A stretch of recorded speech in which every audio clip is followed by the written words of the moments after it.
सभी को प्रणाम। मैं शालीम हूँ। मुझे आशा है कि आज आप अच्छे होंगे। इससे पहले कि हम अपने सत्र में गहराई से उतरें, मैं आपसे एक सरल प्रश्न पूछना चाहता हूँ। आपने कभी सोचा है या कुछ कह दिया और उसके तुरंत बाद पछताया?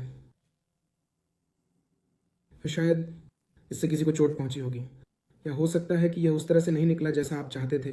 अच्छा, हम सब वहाँ रहे हैं। आज हम एक सरल किंतु शक्तिशाली उपकरण के बारे में बात करने जा रहे हैं जो हमें बेहतर संवाद करने में मदद कर सकता है। चाहे आप बच्चों की सेवा में लगे व्यक्ति हों, चाहे आप कार्यकर्ता हों, या चाहे आप युवा अगुवा हों, इससे आपको संवाद करने और बेहतर संबंध बनाने में मदद मिलेगी। इस छोटे से उपकरण को थिंक थिंक कहा जाता है। यही है सोचना। यह उपकरण हमें रुकने और चिंतन करने में मदद मिलेगी। बोलने से पहले हमें सावधान रहना चाहिए ताकि हमारे शब्द प्रोत्साहन दें, न कि नुकसान। आप जानते हैं, हमारे सेवकाइयों में हम सभी अलग अलग लोगों के साथ बातचीत करते हैं। ये बच्चे भी हो सकते हैं, किशोर भी हो सकते हैं, वयस्क भी हो सकते हैं, या फिर बुजुर्ग भी हो सकते हैं। इससे कोई फर्क नहीं पड़ता कि हम किससे बात कर रहे हैं। हमारे शब्द मायने रखते हैं। वे निर्माण कर सकते हैं या तोड़ सकते हैं रिश्ते। बाइबल हमें कुलुस्सियों के 4 अध्याय की 6 आयत में याद दिलाती है। वह कहता है, हमारी वाणी सदैव शालीन और नमक से भरपूर होनी चाहिए।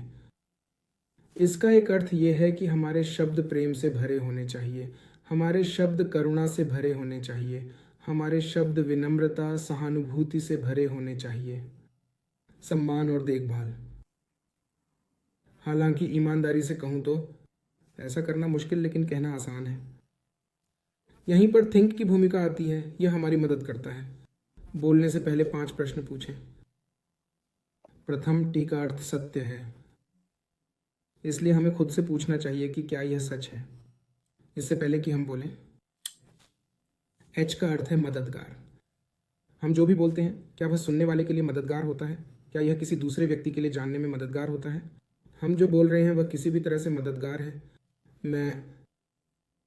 इसका मतलब है कि क्या मैं बोलने के लिए सही व्यक्ति हूँ? क्या ये बोलने की मेरी स्थिति है? क्या उस समय बोलने का मेरा अधिकार है? एन, इसका अर्थ है आवश्यक। क्या किसी विशेष मुद्दे या विषय या तरीके पर बोलना सचमुच आवश्यक है? भलाई, के का अर्थ है भलाई। वह, क्या मेरे शब्द पर्याप्त भले हैं? क्या मेरे गलती सुधार में भलाई है? क्या मेरा बोलने का तरीका काफ़ी भला है? मैं जो भी आ रहा हूँ। थिंक का उपयोग करके उपकरण थिंक सोचो। हम यह सुनिश्चित कर सकते हैं कि हमारे शब्द बुद्धिमत्ता और भलाई से मेल खाएं। अगले कुछ मिनटों में हम यह पता लगाएंगे कि थिंक को अपने वास्तविक जीवन की परिस्थितियों में कैसे लागू किया जाए। मुझे विश्वास है कि आप सीखने के लिए तैयार हैं। चलिए शुरू करते हैं। जब आप शब्द पढ़ें तो बोलने से पहले सोचें। ये कुछ ऐसा है जो हमने जीवन भर सुना है, या तो हमारे माता पिता द्वारा, का हमारे कुछ बड़ों द्वारा, यहाँ तक कि हमारे साथियों, हमारे सहकर्मियों द्वारा भी, और अलग अलग लोग। कई बार ऐसा होता है जब लोग आते हैं और कहते हैं बोलने से पहले सोचें। यहाँ केवल हम ही नहीं हैं, साथ ही हम वे लोग भी हैं जो कहते रहते हैं कि बोलने से पहले सोचो। अब हम ये क्यों कहते हैं कि बोलने से पहले सोचो? जब भी कोई चीज़ उस तरह से घटित होती है जिसकी हम उम्मीद नहीं करते, हम ये अपेक्षा नहीं करते कि शब्द किसी निश्चित तरीके से बोले जाएं, हम कहेंगे बोलने से पहले सोचें। तो जाहिर है चीज़ें उस तरह नहीं हो रही हैं जैसा हम उम्मीद करते हैं, और इसलिए या तो हम ये कह देते हैं कि बोलने से पहले सोच लो, या फिर दूसरी तरफ वाला व्यक्ति कहता है कि सोच लो इससे पहले कि आप बोलें। मनुष्य होने के नाते हम परमेश्वर के स्वरूप में बनाए गए हैं, और हम में से बहुत से लोग एक दूसरे के साथ बातचीत करने और मेल जोल रखने के लिए बने हैं। जब मैं कहता हूँ कि हम एक दूसरे के साथ बातचीत करने और मेल जोल रखने के लिए बनाए गए हैं, हम इस तरह से बने हैं कि आप जानते हैं, हमें रिश्ते बनाने हैं, हमें मित्रता बनानी है, हमें संगति करनी है, और इसके लिए हमें संवाद करना है।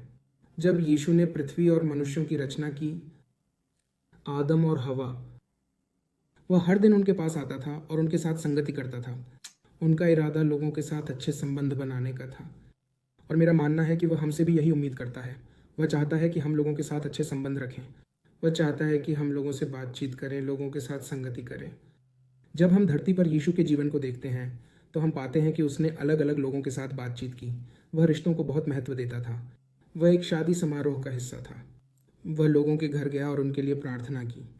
उन्होंने उनसे बातचीत की, उन्होंने ज़रूरतमंद लोगों से बातचीत की, उसने रात्रि भोजन किया और अपने दोस्तों और विभिन्न लोगों के साथ भोजन करते। और इन सब का तात्पर्य यह है कि वह रिश्तों में काफ़ी व्यस्त और रिश्ते बनाने में रुचि रखते। जब मैं कहता हूँ संगति, हम सभी अलग अलग लोगों से मिलते हैं जिनके साथ हम बातचीत करते हैं।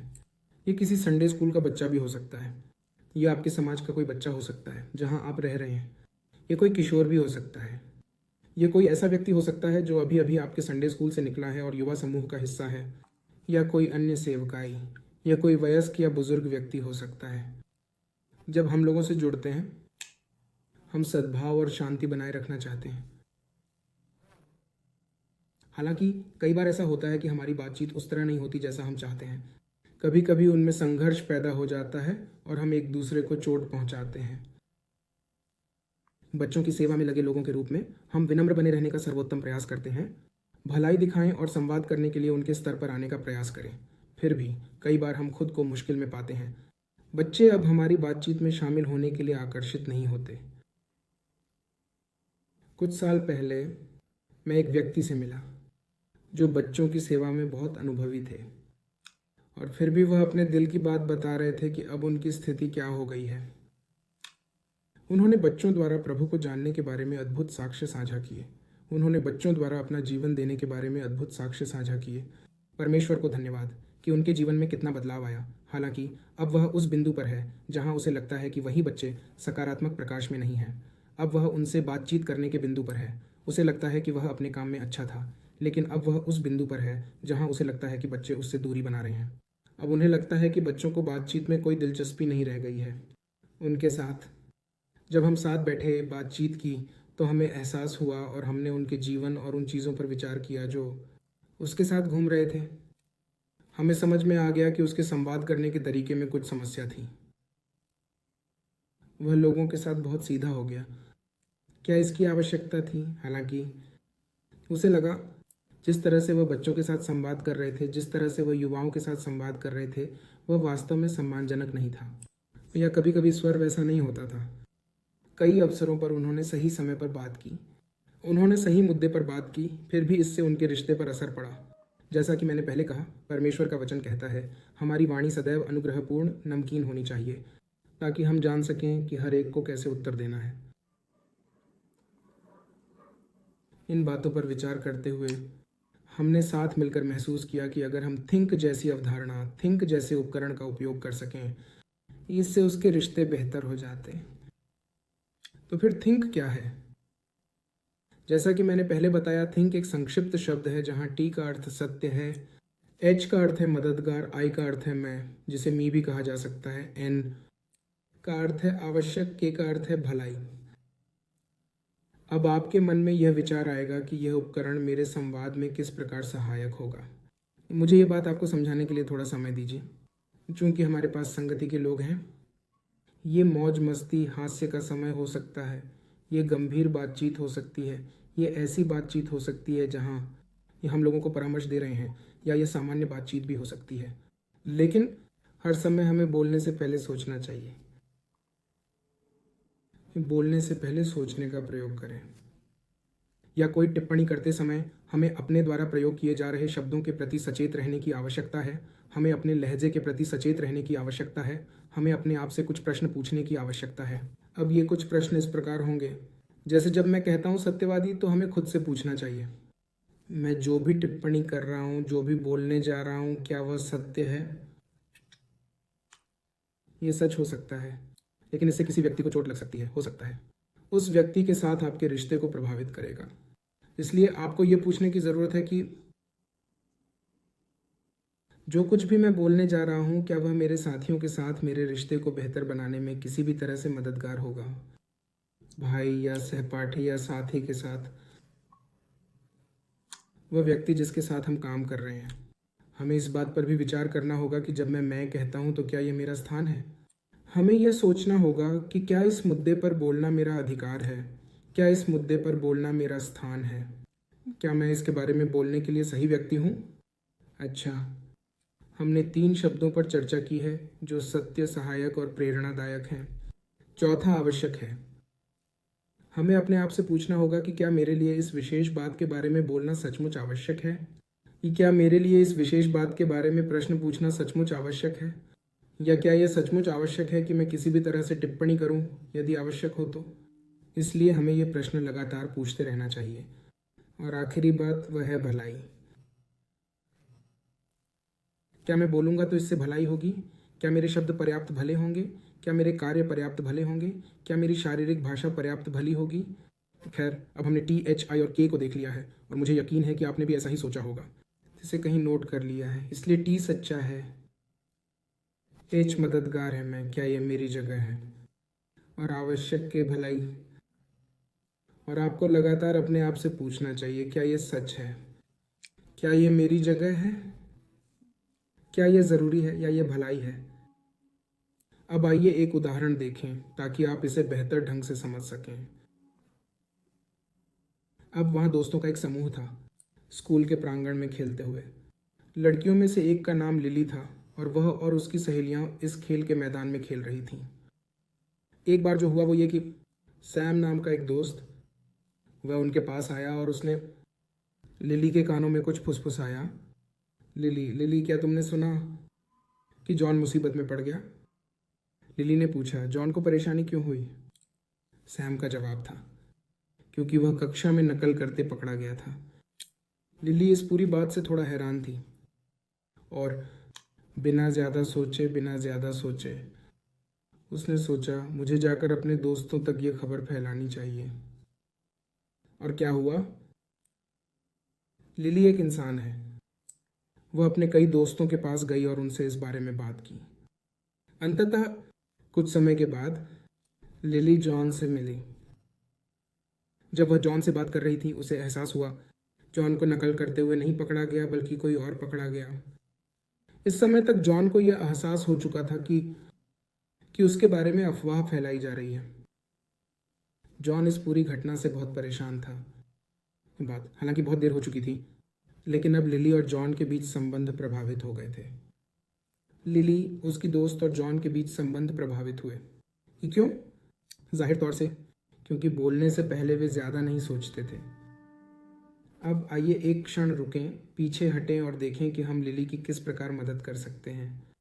अब लिली ने इस बारे में सोचने के लिए कुछ समय लिया और मान लीजिए लिली उस सत्र में भाग ले रही थी जहाँ लिखा था सोचें, और टी का अर्थ है सत्य। एच का मतलब है क्या यह मददगार है, आई का मतलब है क्या यह मेरा स्थान है, एन का मतलब है क्या बोलना ज़रूरी है, और के का मतलब है क्या यह भली है। अब जब लिली इन बातों पर विचार कर रही है, वह क्या करेगी? लिली खुद से पूछती, क्या यह सच है? जवाब मिलता, लिली को यकीन नहीं था। इसलिए उसने जॉन को इस बारे में कुछ कहते नहीं सुना। इसलिए उसने फैसला किया कि वह इस बारे में कुछ नहीं बोलेगी। दूसरा, यह लिली को आता है विचार, शायद यह एक अफवाह है और मुझे तथ्यों की पुष्टि किए बिना जॉन के बारे में यह अफवाह नहीं फैलानी चाहिए। इसलिए मैं कुछ भी बोलने से बचना चाहूँगी। इसलिए लिली ने इस बारे में बात न करने का निर्णय लिया। दोबारा लिली खुद से पूछती है, क्या ये मैं हूँ? क्या मुझे ही इसके बारे में बोलना चाहिए? तो वह इस बारे में सोचती है। वह सोचती है कि मैं जाकर उसे प्रोत्साहित करना चाहूँगी। इस बारे में बोलने से किसी को शर्मिंदा होने से बचाने के लिए उसने इस बारे में न बोलने का फैसला किया, किसी को भी, और जब तक वह जान न ले तब तक वह बातें अपने तक ही रखती है। तथ्य क्या है? आगे बढ़ते हुए लिलियन शब्द पर भी विचार करती है, क्या ये ज़रूरी है? तो फिर लिली ने मन ही मन सोचा और उसे एहसास हुआ कि किसी को भी यह जानने की ज़रूरत नहीं है। क्या हुआ है, विशेषकर तब जब इसकी पुष्टि नहीं हुई है। अब जब लिली ने थिन सीख लिया है तो वह इसे अच्छी तरह से लागू करने में सक्षम है उसके जीवन में। फिर आता है के शब्द, क्या यह भली है? लिली मन ही मन सोचती है, क्या यह सचमुच भली होगी यदि मैं इसके बारे में बोलूं? लिली को एहसास हुआ इससे निश्चित रूप से जॉन की भावनाएं आहत होंगी और रिश्ते प्रभावित होंगे। अब जबकि लिली को पता चल गया है, वह इस उपकरण का उपयोग करने का निर्णय लेती है और इस अफवाह के बारे में न बोलने और न ही इसे फैलाने का निर्णय लेती है। अच्छा, ये एक अच्छी बात है। हमें एहसास है कि लिली ने क्या किया। यह अच्छी बात है और इससे वाकई मदद मिली उसके साथ रिश्ता बनाने। अब आइए कुछ अन्य उदाहरणों पर विचार करें और विचार करने का प्रयास करें। ये कथन कैसे लगते हैं और इन बातों पर प्रतिक्रिया देने या इन्हें कहने का बेहतर तरीका क्या हो सकता है। मान लीजिए कि एक कथन है जो कहता है कि आप हमेशा चीज़ों को गड़बड़ कर देते हैं, आप कभी भी कुछ भी सही नहीं कर सकते। अब आप स्वयं सोचिए, ये शब्द कैसा लगता है, कथन कैसा लगता है। मुझे तो ऐसा लग रहा है, एक आहत करने वाली टिप्पणी की तरह। शायद मुझे लगता है कि यह भलाई नहीं है, और शायद मुझे यह भी लगता है कि यह बहुत मददगार नहीं है। तो अब मैं क्या कहना चाहूँगा? शायद हम कुछ ऐसा कह सकते हैं, मैंने देखा कि आप इससे जूझ रहे हैं, क्या आप अगली बार कुछ मदद चाहेंगे? अब जब आप ये बयान सुनेंगे, मैंने देखा कि आप इससे जूझ रहे हैं, क्या आप अगली बार कुछ मदद चाहेंगे, तो ये कुछ इस तरह हो सकता है। ये सच है कि आपने संघर्ष किया, हालांकि मैं इसमें सहायता का एक घटक भी जोड़ रहा हूँ और मैं इसमें भलाई का एक घटक भी जोड़ रहा हूँ। इसलिए बहुत हद तक मुझे लगता है कि ये किसी को नीचा नहीं दिखाएगा, इससे किसी का अपमान नहीं होगा, लेकिन साथ ही हम जानते हैं कि हम किसी व्यक्ति के संघर्ष को स्वीकार कर रहे हैं और हम इस व्यक्ति की मदद करने को तैयार हैं। तो ये कुछ हो सकता है। ये एक उदाहरण हो सकता है कि हम अपने वास्तविक जीवन में क्या उपयोग कर सकते हैं। एक और बयान हो सकता है जहां हम कह सकते हैं, क्या तुमने सुना कि सारा अपनी परीक्षा में फेल हो गई? शायद नहीं, वह काफ़ी समझदार है। अब जब हम ऐसा कुछ सुनते हैं तो मन में क्या आता है? मुझे तो ऐसा लगता है जैसे कोई अफवाह फैला रहा है। मेरे लिए यह किसी के प्रति बहुत ही असम्मानजनक बात है, और मुझे यह भी लगता है कि शायद इस बारे में बात करना ज़रूरी नहीं है कि कौन असफल हुआ और कौन पर्याप्त रूप से होशियार नहीं है और जो पर्याप्त रूप से भला भी नहीं है। जब हम ऐसी परिस्थितियों का सामना करते हैं तो हमें क्या करना चाहिए? शायद हम कह सकते हैं, परीक्षाएं कठिन हो सकती हैं, शायद हम सारा की जांच करके उसे प्रोत्साहित कर सकें ताकि वह बेहतर कर सके। यही है ना? मुझे लगता है कि यह बात थोड़ी अधिक सत्य लगती है कि परीक्षाएं कठिन हैं और हम सारा की मदद करेंगे और उसका हौसला बढ़ाएंगे। ये मददगार होने के साथ साथ भलाई भी हो सकता है। इसलिए मैं इस प्रकार के बयानों पर विश्वास करता हूँ। लेकिन आप जानते हैं, इस तरह की भाषा, इस तरह के शब्द, जब हम इसका प्रयोग करते हैं तो सोचते हैं कि इससे लोगों का विकास होगा। आप जानते हैं, इससे रिश्ते नहीं टूटेंगे, बल्कि इससे हमें अपने रिश्ते बनाने में मदद मिलेगी। या ये एक और उदाहरण देखें। एक और उदाहरण हो सकता है, चलो कुछ कला के बारे में बात करते हैं। आपका चित्र बहुत अजीब लग रहा है और यह अच्छा भी नहीं है। अगर कोई आपकी ड्राइंग पर इस तरह की टिप्पणी करे तो आपको कैसा लगेगा? या आपके स्केच पर? जाहिर है आपको लगेगा यह एक अनावश्यक आलोचना की तरह है। निश्चित रूप से ये मददगार नहीं है और यह किसी भी तरह से भली नहीं है। हम वाक्य को कैसे बदल सकते हैं? शायद हम ये कह सकते हैं, मैं देख रहा हूँ कि आपने अपने चित्र बनाने में बहुत मेहनत की है, शायद कुछ और रंग जोड़ने से यह और भी अच्छा लगेगा। अब ये सच है कि कोई तो काम में प्रयास लगा रहा है, और जो मददगार है वह है कुछ रंग जोड़ना, कुछ सुझाव देने से ये और बेहतर दिख सकता है। तो ये कुछ उदाहरण हैं जिन्हें हम बदल सकते हैं, आप जानते हैं, और धीरे धीरे जैसे जैसे आप इसका अभ्यास करेंगे हम इसमें और बेहतर होते जाएंगे। आइए एक और कथन पर विचार करें। ये कुछ इस प्रकार है, बहुत खूब, तुम सचमुच थके हुए लग रहे हो आज, तुम्हें कुछ अधिक नींद लेनी चाहिए। लेकिन जब मैं ऐसा कुछ सुनता हूँ मुझे लगता है कि इसमें बहुत व्यंग्य है। मुझे लगता है कि व्यक्ति तथ्यों पर विचार किए बिना ही बोल रहा है, और शायद मैं वास्तव में उस तरह की स्थिति में नहीं हूँ, लेकिन मुझे लगता है एक व्यक्ति बस बेतरतीब टिप्पणियां कर रहा है। मैं शायद इस बारे में कहने का एक बेहतर तरीका ये हो सकता है, अरे आज आप कैसा महसूस कर रहे हैं? यदि आपको अवकाश की आवश्यकता हो तो मुझे बताएं। इसलिए हम इस व्यक्ति के प्रति थोड़ा अधिक भले हो रहे हैं, हम इस व्यक्ति की मदद करने की कोशिश कर रहे हैं और अपनी धारणाओं के आधार पर चीज़ें बनाना और चीज़ों को आगे नहीं ले जा रहे हैं। मुझे आशा है कि आप समझ रहे होंगे हम अपने दैनिक जीवन की बातचीत में चीज़ों को कैसे लागू कर सकते हैं। अब एक और उदाहरण लेते हैं। उदाहरण के लिए मान लीजिए कि यह एक मूर्खतापूर्ण सवाल है। अब तक आपको यह पता चल जाना चाहिए था। मुझे यकीन है कि हम में से कई लोगों ने अपने बच्चों से यह बात कही होगी जब वे बहुत जिज्ञासा लेकर आते हैं। बहुत ही बुनियादी सवाल, हमारे युवा वे आते हैं और हमसे संपर्क करते हैं, हमारे किशोर वे आते हैं और हमसे संपर्क करते हैं बाइबल से जुड़े सवालों के बारे में, या यह उनके जीवन से जुड़े सवाल हो सकते हैं, स्कूल से अलग अलग चीज़ें, अपने दोस्तों से अलग अलग सवाल, और हमें लगता है कि उनके प्रश्न मूर्खतापूर्ण हैं। हालांकि जब हम इस तरह की टिप्पणी करते हैं कि यह एक मूर्खतापूर्ण प्रश्न है, तो आपको यह जान लेना चाहिए। अब यह सचमुच बहुत अच्छा लग रहा है, असम्मानजनक। मुझे यकीन है कि यह लग रहा है बहुत ही बेकार और भलाई भी नहीं।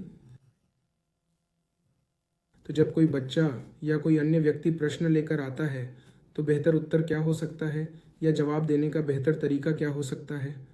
हम तो ये कह सकते हैं कि वाह, ये तो बहुत बढ़िया प्रश्न है। मैं इसे इस तरह समझाता हूँ कि यह स्पष्ट हो जाए। ये आपको कैसा लगता है? मुझे तो ऐसा लगता है कि यह मददगार है। इससे मुझे आश्वासन मिलता है और मैं किसी को स्वीकार कर रहा हूँ, या हो सकता है कि वह व्यक्ति मुझे स्वीकार कर रहा हो और यह मेरे लिए भलाईपूर्ण भी लगता है। तो मेरा मानना है, ये कुछ तरीके हैं, आप जानते हैं, जो हमारी मदद कर सकता है हमारी बातचीत को बेहतर बनाने, जिसका प्रभाव हमारे रिश्तों पर पड़ेगा, जहां हम अपने रिश्तों को बेहतर ढंग से विकसित कर सकेंगे। आपको पता है, बाइबल नीति वचन अध्याय 15 वचन 1 में कहती है, कोमल वचन से क्रोध ठंडा हो जाता है, परंतु कठोर वचन से क्रोध धधक उठता है। हम सभी यहाँ भाषण देने के लिए एकत्रित हुए हैं, अनुग्रह पूर्वक, आप जानते हैं, करुणा के साथ, पूरे प्रेम के साथ, खासकर जब हम ऐसी स्थिति में होते हैं जहां हम मार्गदर्शन कर रहे होते हैं, खासकर जब हम ऐसी स्थिति में होते हैं जहां हम जीवन का निर्माण करने की कोशिश कर रहे होते हैं, खासकर जब हम ऐसी स्थिति और जगह पर होते हैं जहां ईश्वर ने हमें अगुवाई करने के लिए नियुक्त किया है। बच्चों, युवाओं या किशोरों को हम अलग अलग सत्रों में शामिल करते हैं, जिनका संचालन हम उनके लिए करते हैं, या यह एक के साथ एक संबंध भी हो सकता है। मैं तो आपको प्रोत्साहित करना चाहूँगा, अगली बार जब आप युवाओं या अपने बच्चों या किसी के साथ बातचीत शुरू करें, शायद सचेत प्रयास करें। आप जानते हैं, थिंक का प्रयोग करना यह सत्य है। क्या यह सत्य है? क्या यह मददगार है? क्या मुझे ही बोलना है? क्या यह आवश्यक है या भलाई है? मुझे यकीन है कि इससे आपको रिश्ते बनाने में काफ़ी मदद मिलेगी। हर चीज़ के लिए अभ्यास की ज़रूरत होती है। एक बार जब आप इसका अभ्यास कर लें तो चिंतन करें, अभ्यास करें और चिंतन करें। आपको एहसास होगा कि आप इस संक्षिप्त नाम का उपयोग करने में कितने आगे बढ़ गए हैं, और यह आपके लिए मददगार होगा। मुझे आशा है कि यह आपके लिए एक आशीर्वाद होगा जब आप बच्चों, युवाओं और अन्य लोगों के साथ काम करते हैं, और आप मेरे लिए आशीर्वाद बने रहें। परमेश्वर आपको आशीषित करे। धन्यवाद।